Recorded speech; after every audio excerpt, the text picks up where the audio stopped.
할렐루야. 다윗의 시편은 우리가 문제를 만났을 때 어떻게 처신해야 하는지, 우리가 어떤 상황을 만났을 때 어떻게 나아가야 하는지 많은 상황과 형편, 여건을 보면서 우리에게 증거하고 있습니다. 다윗이 가장 어려웠던 환경은 정말로 고난과 환난의 시기가 아니라 평안할 때였고, 무언가 잘 될 때였고, 자기 안에 문제가 없어지는 듯 할 때가 어쩌면 다윗에게 영적 위기였다는 사실이죠. 힘들고 어려울 때는 오직 그가 하나님만을 바라봅니다. 그러면서 나의 도움이 되고 나의 능력이 되고 나의 구원자 되시는 하나님만 바라보면서 그는 승리합니다. 그래서 그는 아름다운 믿음의 삶을 살아가죠. 그러나 그가 가장 무너졌을 때, 그가 가장 넘어졌을 때는 바로 나라가 태평성대를 이루었고 많은 전쟁에서 승리를 이루었고 더 이상 다윗에게는 적이 없었을 그때, 하나님의 도우심보다는 이제는 끝났어요. 하나님, 저 이제 모든 도우심이 안 해도 됩니다. 저 이제 나 스스로 설 수 있습니다 라고 할 그때가 바로 밧세바를 취하였고 우리아를 죽였던 그때였죠. 어쩌면 그것이 다윗의 가장 위험한 순간이었던 겁니다. 이 기독교 역사도 마찬가지더라고요. 기독교 역사도 고난과 핍박과 환란이 있을 때는 정말로 하나님의 은혜를 바라보며 나아갔습니다. 그러나 기독교의 위기는요, 기독교가 공인이 되고 기독교가 흥황하였고 어쩌면 기독교가 전 국민의 한 98% 거의 국가적으로는 기독교를 국교로 인정하고 그러면서 정말로 많은 사람들이 야, 이제는 하나님의 역사한 때네, 더 이상 우리에게는 적이 없어 라고 하고 그때에 기독교는 더 망가져 가고 있었다는 사실입니다. 한국교도 마찬가지죠. 한국교도 큰 부흥을 이루었고 대형 교회들이 세워졌고 그러면서 한국교회 야, 이제는 더 이상 우리 한국교회를 누가 뭐라고 하랴, 이제는 국민의 가장 크게는 25%까지 올라갔다 해가지고 이제 4분의 1이 기독교인이다 라고 하는 그때가 어쩌면 한국교회 위기였고, 그 위기 속에서 이제는 조금씩 쇠퇴해지는 것 같지만 어쩌면 이것이 또 다른 회복의 시간이기도 합니다. 이 다윗은 시편 56편을 보면서 자신의 인생 속에서 하나님의 도우심이 어떻게 필요한가, 우리의 삶에서 우리는 어떤 믿음의 삶을 살아가야 하는지를 1절부터 이렇게 말하고 있습니다. 1절입니다. 하나님이여 내게 은혜를 베푸소서. 사람이 나를 삼키려고 종일 치며 압제하나이다. 아멘. 하나님이여 내게 은혜를 베푸소서. 57편에도 똑같은 고백을 합니다. 하나님이여 내게 은혜를 베푸소서. 내 힘으로 내 능력으로 살아가는 인생이 아니라 하나님이여 내게 은혜를 베푸소서. 이스라엘 백성에게 있어서 가장 어쩌면 좋은 시간은요, 출애굽한 이후에 광야의 여정이었다고 생각합니다. 아니 목사님, 어떻게 광야의 여정이 이스라엘 백성에게 가장 좋은 때였습니까? 하나님의 도우심이 없는 순간 그들은 정말로 하나님의 도우심을 구할 수밖에 없는 상황이었습니다. 오늘 아침에도 하나님의 은혜가 필요했고 내일 아침에도 하나님의 은혜가 필요하고, 그들은 이 광야에서 하나님의 도우심이 없이는 살아갈 수 없는 그 환경이 어쩌면 하나님과 동행하는 그 시간이었던 거죠. 그들이 여호수아 시대를 보면요, 많은 전쟁을 하였고 그 전쟁 가운데서 또 하나님의 도우심이 함께하지 아니하면 그들은 무너지고 패배하고 망가져 버립니다. 그러나 그들이 영적으로 무너진 때가 언제입니까? 사사기 시대였죠. 더 이상 하나님의 도움이 필요 없고 이제는 우리의 힘이 돼요. 이제는 우리끼리 할 수 있어요. 하나님 괜찮은 것 같아요. 그때가 가장 위험한 때였죠. 그래서 자기 소견에 옳은 대로 행하는 모습들, 겉으로는 하나님을 섬기죠. 그러나 속 사람에게는요, 여기 기웃 저기 기웃하면서 이방 사람들이 섬기는 이런 저런 종교, 이런 행위들 저런 행위들 쫓아가면서 하나님 염려하지 마세요. 우리 하나님 섬기고 있어요. 우리 하나님 잘 섬기고 있어요. 그러면서 불구하고 속 사람은요, 여전히 세상 속에 무너져 버리고 조금씩 타락해 버리는 모습들. 사사로 세움을 받지만 사사로 세움 받은 사람들마저도 그들이 나 사사예요 하고 있지만 죄악된 길, 범죄한 길, 하나님의 말씀보다는 내 생각에 옳은 대로 쫓아가는 삼손의 모습을 통하여서 이게 무슨 사사야 라고 하고요. 기드온도 마찬가지였죠.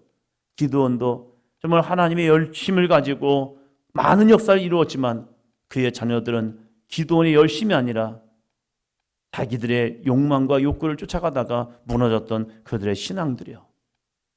그러나 이 광야 여정을 보면요, 한순간도 하나님의 은혜 없으면 살아갈 수 없는 그러한 모습들, 물론 원망하고 불평했죠.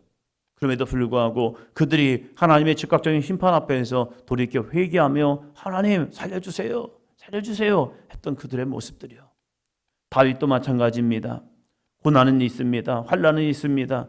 그럼에도 불구하고 이 고난 속에서 환난 속에서 다윗이 취할 수 있는 하나의 행동, 그것은 하나님을 떠나면 나 죽어. 그래서 하나님이여 내게 은혜를 베푸소서. 사람이 나를 삼키려고 종일 치며 압제하나이다. 그 압제 속에서 하나님 나에게 은혜를 베풀어 주세요. 나에게 은혜를 베풀어 주세요. 이 믿으며 오늘 나의 신앙은 어떻습니까? 하나님의 은혜가 필요합니까? 아니면 하나님 은혜 없어도요 괜찮아요. 하나님의 은혜를 간구합시다 함에도 불구하고 괜찮아요 목사님. 적당히 하시죠. 이제는 하나님의 은혜 없어도 제가 쌓아놓은 게 있잖아요. 제가 믿을 게 있잖아요. 제 힘이 있잖아요. 뭐 어떻게 매번 하나님을 의지합니까? 그런데 이 다윗은요, 하나님이여 내게 은혜를 베푸소서. 왜요? 2절입니다. 내 원수가 종일 나를 삼키려 하며 나를 교만하게 치는 자들이 많사오니. 원수가 종일 나를 삼키려 하며 나를 교만하게 치는 자들이 많습니다.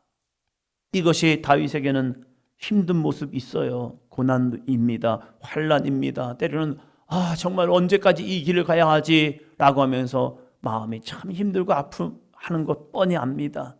그런데 시편의 찬양을 보면요, 이때가 다윗에게는 은혜였다는 사실입니다. 지나고 나니까 은혜다. 이때가 은혜야. 이때가 진짜 은혜야.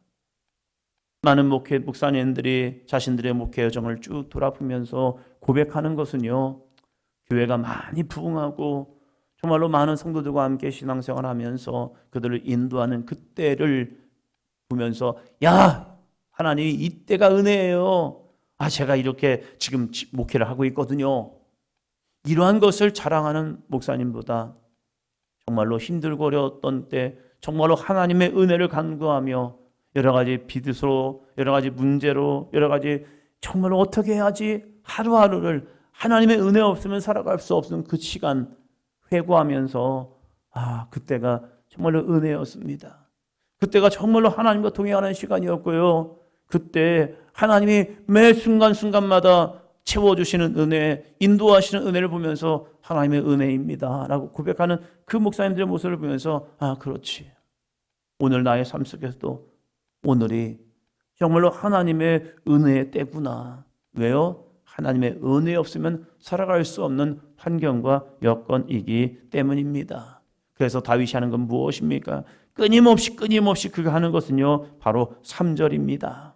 내가 두려워하는 날에는 내가 주를 의지하리이다. 아멘. 이 귀한 믿음의 고백이 저에게도 여러분에게도 있기를 축원합니다. 다시 한번 읽습니다. 내가 두려워하는 날에는 내가 주를 의지하리이다. 아멘. 어쩌면 우리의 인생이 그래프로 말하면 반비례예요. 고난이 있을 때 하나님을 의지하는 게 더 크단 말이에요. 평안할 때는 하나님을 의지하는 거 정말로 쉽지 않습니다. 목사님, 저는 평안할 때도 하나님을 정말로 의지하는데요. 은혜입니다. 놀라운 은혜입니다. 놀라운 은혜예요. 그러나 대부분의 인생 속에는요, 환난이 있을 때 주님을 의지하지, 환난이 싹 사라져버리잖아요. 그러면 하나님을 놓쳐버리는 경우가 참 많더라고요. 그래서 우리는 뭐 해야 합니까? 과거를 잊지 말아야 합니다. 과거를 잊지 않기 위해서 하나님이 주신 은혜가 뭔데요? 절기신앙입니다. 절기를 통하여서 너의 옛 모습, 너의 옛 과거를 잊지 마. 이것이 절기거든요. 평안할 때에 그래서 하나님은 이들에게 절기신앙을 준 거예요. 6월절 무엇입니까? 하나님이 우리를 구원하셨어. 우리는 종되었던 자들이야. 우리는 애굽에서 종살이 했던데 하나님께서 이 놀라운 은혜를 통하여서 하나님 우리를 종에서 자유자로 삼았고 우리를 이렇게 구원하신 거야. 그 구원의 때를 잊으면 안 돼. 이것이 언제마다요? 1년마다 반복되는 거예요. 똑같은 환경, 똑같은 여건을 반복시키면서 하나님께서 우리에게 주신 것은 잊지 마. 잊지 마. 잊으면 너희 끝나는 거야. 신명기 말씀을 통하여서 거듭 하나님의 명령을 모세는 이스라엘 백성에게 말하면서 잊으면 안 돼. 잊으면 안 돼. 잊으면 안 돼. 이것을 계속 반복시키고 있는 거예요. 우리의 신앙 속에서도 이 귀한 은혜의 때를 잊지 않기를 주의 이름으로 축원합니다. 그러면 지금의 상황을 다 버리고 다시 그때로 돌아가야 하냐? 그건 아니에요. 그 시간이 너무 힘들고 어렵지요. 다윗도 자신의 범죄함 속에서 하나님께서 너 그때로 다시 돌아갈래? 아니면 어떻게 하나님의 심판을 받을래? 세 가지의 심판을 명령했을 때에 다윗이 사람에 의해서 대적에 의해서 자기가 쫓겨다니는 그 상황, 그것이 어쩌면 육신에는 트라우마예요. 그래서 하나님 기도 못하겠어요. 저 그 상황을 다시 돌아가면 못하겠어요. 그래서 하나님이 심판해 주세요. 그러다가 전염병을 통하여 7만 명이 죽는 그런 것도 경험하게 되죠. 그러고 나서 회개한 게 뭡니까? 내가 큰 실수를 했구나. 하나님, 저의 죄악인데 왜 이 백성이 죽습니까? 저를 죽여주소서 할 때 하나님께서 심판을 거두시죠. 됐다. 우리에게 있어서도 마찬가지입니다. 우리에게 있어도 내가 두려워하는 날에는 내가 주를 의지하리이다. 이때를 잊지 않기를 축원합니다. 과거를 잊으면요 교만이 됩니다. 그러나 과거를 잊지 아니하면 우리는 여전히 겸손한 믿음으로 주님과의 동행이 가능합니다. 그래서 정말 우리에게 인생의 어려운 때 그때를 잊지 않고 오직 여호와 하나님만을 의지하며 나아가는 귀하고 복된 삶이 되기를 축원합니다. 그때 우리가 뭐 했는데요? 고난의 때에 두려워하는 그때에 뭐 했는데요? 그때 막 간구만 했습니까? 아니죠. 놀라운 은혜는요 우리가 두려워하는 그날에 한 게 있어요. 4절입니다. 내가 하나님을 의지하고 그 말씀을 찬송하올지라. 내가 하나님을 의지하였은즉 두려워하지 아니하리니 혈육을 가진 사람이 내게 어찌하리까. 아멘. 진정한 기도하는 사람의 모습을 보면요 이 모습이 나옵니다. 내가 하나님을 의지하고, 우리말로 하면 내가 하나님께 기도했는데 무엇 때문에요? 두려워하는 날에 문제로 인하여서, 고난으로 인하여서, 아픔으로 인하여서, 질병으로 인해서 내가 하나님을 의지하는데 그 의지한 날에 뭐 했어요? 기도하죠. 근데 기도하다가 주시는 마음이 뭔데요? 기도로만 끝나면 안 돼요. 기도하면 하나님이 주시는 은혜가 있단 말이에요. 그 은혜가 무엇입니까? 말씀이에요. 그것을 응답이라고 말하죠. 내 환경이 변한 것, 아픈 사람이 고침받고 문제가 없어지고 그리고 나를 대적하는 사람이 죽어버리고, 이런 것도 응답이지만 내가 기도할 때 하나님을 의지하는 날에 하나님이 주시는 은혜가 뭐냐면 말씀이에요. 하나님의 약속의 말씀을 나에게 주신단 말이에요. 그 약속의 말씀이 믿어지는 순간 우리는 뭐합니까? 하나님을 찬송하게 돼요. 변한 건 없어요. 환경도 그대로일 수 있어요. 아픔도 그대로 있고 질병이 내게서 확 떠나는 것이 아니라 여전히 기도 끝났는데도 내 안에 아픔이 있단 말이에요. 그런데 하나님의 말씀이 내게 주어져요. 그 말씀이 내 안에 주어지니까 내 안에 확신이 든 거예요. 그 확신이 들어지니까 그때 여호와를 찬송합니다. 이것이 바울의 고백이기도 합니다. 바울이 하나님께 자신의 육신의 가시를 없애달라고 하나님께 기도합니다. 하나님, 이게 목회할 때 걸림돌이 됩니다. 내가 복음을 전할 때에 내 안에 육신의 가시가 나에게 걸림돌이잖아요. 맞아요, 걸림돌. 그래서 이 걸림돌을 가지고 하나님께 기도했습니다. 하나님, 이걸 좀 없애주세요. 바울의 표현으로 내가 3번 기도했다. 1번, 2번, 3번이 아니라 완전수. 하나님이 나에게 응답하실 때까지 부르짖어 기도했다.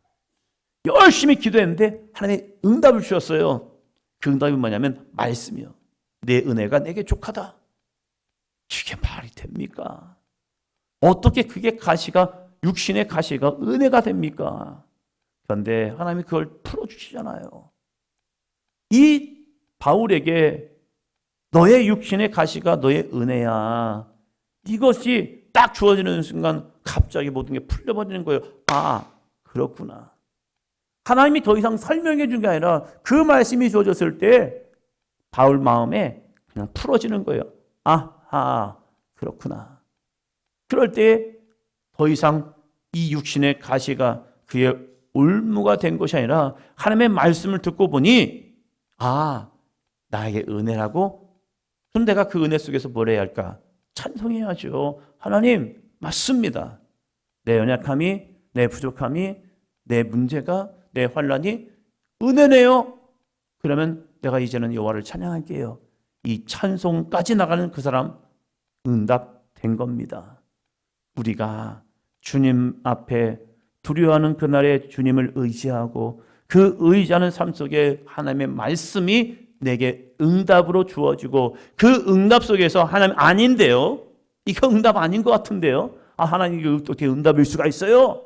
다른 응답을 주세요. 라고 하는 것이 아니라 그때 나의 하나님, 나의 아버지 하나님을 찬송하는 삶이 되기를 주의 이름으로 축원합니다. 그 찬송하니까 똑같이 문제 있다니까요. 그 이후에 보니까 내가 하나님을 의지하였은즉 두려워하지 아니하리니 혈육을 가진 사람이 내게 어찌하리까? 하나님의 말씀이 내가 너를 보호해. 근데 보호하시기는커녕 아니 끊임없이 사람이 나를 죽이려 하고 있단 말이에요. 그래서 두려움이 여전히 남아있는 것 같지만 하나님을 의지하였은즉 이제는 두려워하지 않을게요. 왜요? 하나님이 나를 보호하신다고 했으니까.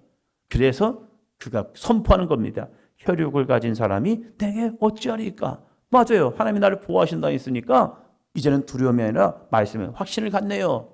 확신을 가지니까 내가 여호와를 이제 찬양할 수 있네요. 에이, 뭐 혈육을 가진 사람이 하나님이 나를 보호하시는데 나를 어떻게 하겠습니까? 알았어요. 이제 하나님만 의지하고 다시 나아갈게요 하면서 나아갑니다. 끝난 것입니까?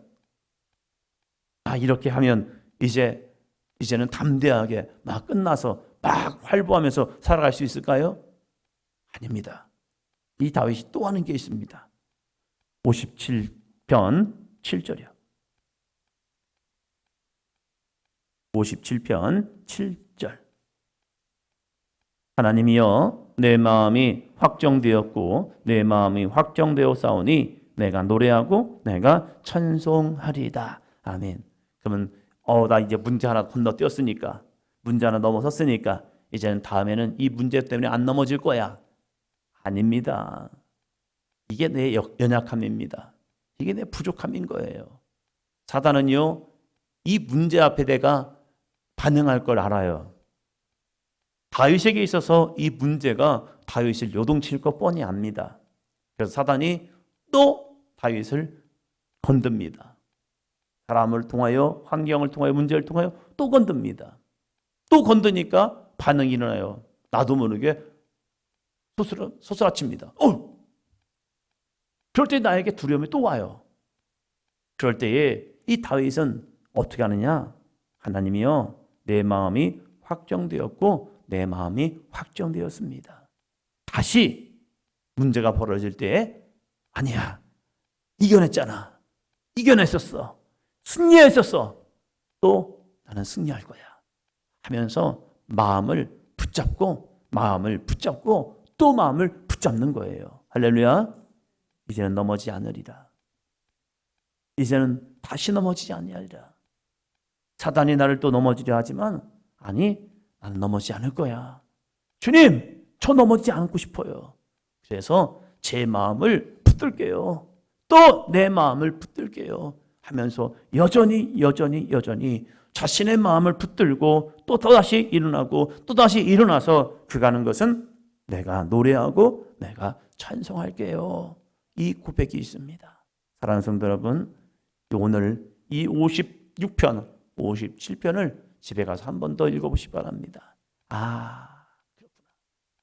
우리가 문제 앞에서 두려워하지 말고 염려하지 말고 하나님을 의지하고 그 의지하는 자에게 하나님의 말씀이 주시고 그 말씀을 줬을 때 그 말씀을 확신하고 찬송해야 하는구나. 찬송했다고 문제가 없어지느냐? 아니구나. 또다시 문제가 또다시 일어나는구나. 그 일어날 때에 우리가 해야 할 것은 우리의 마음을 다시 확정하고 다시 확정하여서 하나님을 찬양하고 하나님을 노래할 때에 우리의 믿음의 길은 주님과의 아름다운 동행이 될 수 있구나. 여기까지 나아가는 저와 여러분이 되기를 축원합니다.